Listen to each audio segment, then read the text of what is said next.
చెప్పండి మేడం. అందరికి వందనాలు సార్. హలో అమ్మా హలో వందనాలు చెప్పండి.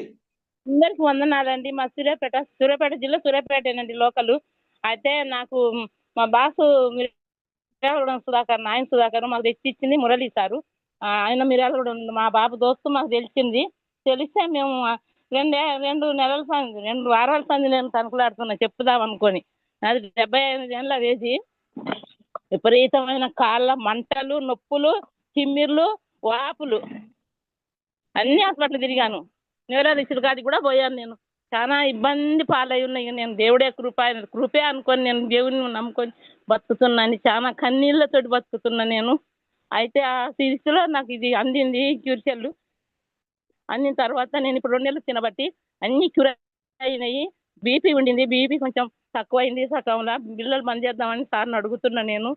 మొత్తం మీద మీకు అందరికీ నాకు నిండు కృతజ్ఞత అందరికీ షేర్ చేస్తున్నా. నేను ఉదయకాలం లేచి ముడించి చాలా హుషారుగా ఉంది. చాలా చెప్పాలంటే టైం ఇంక చాలా ఉంది కానీ చెప్పలేకపోతున్నాను. చాలా ఆ గొంతులా ఊరికే ఇల్లి గుంతలో వేసేది. మా ఏటేజ్ కూడా 72 కేజీలు ఉంటా. దానికి తోడు నన్ను ఇప్పుడు 6 కేజీలు తగ్గేసిన. చాలా కంపెనీలు తిరిగిన హెర్బల్ పని ఇంకా చాలా ఎస్టేజ్ అని ఏమీ లేదు సార్. నాకైతే కన్నీళ్ళతో చెప్తున్నా నేను. ఇక్కడ ఒక పెరాసిస్ అబ్బాయికి ఇచ్చిన, నేను నా దాంట్లోకి వెళ్ళి ఒక ప్యాకెట్ ఇచ్చిన. నా బిడ్డ హైదరాబాద్ ఉంటుంది మణికొండలో. నలుగురికి ఇబ్బంది ఉంటుంది, హాస్పిటల్లో పాలవుతున్నాయి. ఆ బిడ్డకు కూడా ఇచ్చిన. థైరాయిడ్ ఉంది, రక్తం తక్కువ ఉందన్నారు. చిన్న పిల్లలు ఉండ్రు, పిల్లలకు మంచిగా ఉన్నది, వాళ్ళకి ఇచ్చిన నలుగురికి. మా ఆడబిడ్డ ఉంటుంది సూర్యాపేటలో, వాళ్ళ తల్లికి ఇచ్చిన, వాళ్ళకి ఇచ్చిన. నేను నాకు చాలా తగ్గింది ఆ దేవుని కృప వల్ల. మీకు అందరికీ ప్రేర్ చేస్తున్నా సార్. నేను ఇంకా 3 నెలలైనా తిందామనిపిస్తుంది. నేను 6 నేర్చుకున్నాను. ఆయనకు అందరికీ చెప్తున్నా. ఎంతో ప్రయాస పడుతున్నా. నడుస్తుంటే యాక్టివ్ ఉంది, ఒకళ్ళలో నొచ్చేది, నాకు నొప్పి తక్కువ, ఎన్ని ఎప్పుడైనా వచ్చేది.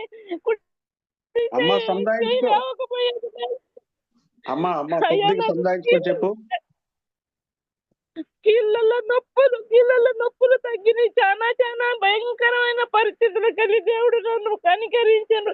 మీకు అందరికి పేరు ప్రతి పేరు నేను రోజు చూసి ఒక వింత వస్తుందేమో అన్నట్టుగా చూస్తున్నానండి. నేను అందరినీ చూస్తున్నా, అన్ని వింటున్నా. నీ కోసలు ఉన్నా చాలా నాకు నచ్చింది, మంచిగా ఉంది. అందరూ బాగుండాలని దేవునికి దీవిస్తున్నా. నేను దేవుని కృప ఉండాలని కలిగిందే నేను లేకుండా కలగలేదు. సమస్తం నా మూలంగా కలిగిన వాక్యం సెలవు వస్తుంది. కాబట్టి మీకు అందరి కోసం నేను చాలా కృతజ్ఞతాస్తుతులు చెల్లిస్తున్నాయా. మీకు అందరికి నా నిండు వందనాలు చెల్లిస్తున్నా. నాకైతే చాలా బాగుందండి. మీకు నా నిండు వందనాలు చెల్లిస్తూ నామమున అడుగుతున్న తండ్రి. అర్థమైందా నాన్న? అమ్మ థ్యాంక్ యూ సరోజమ్మ గారు. మీకు కూడా వందనాలు. అట్లే దేవుడికి కృప. అందరికి వందనాలు. థ్యాంక్ యూ అమ్మ. సంతోషంగా ఉండండి, ఏడ్చే పని లేదు. ఇంకా చాలా చక్కటి ఆరోగ్యం వస్తుంది మనకి. చాలా బాగా చెప్పారు. సంతోషం అనిపిస్తుంది. మీరు ఎంత హ్యాపీ అంటే ఎంత మంచి ఖుషి అయితే అంత మంచిగా చెప్తారన్నది మీ మాటలు అర్థమైంది. ఆ దేవుడు మంచి అవకాశం ఇచ్చాడమ్మా. అది హ్యాపీగా మీరు తిని ఇంకా ఆరోగ్యంగా ఉండాలని చెప్పి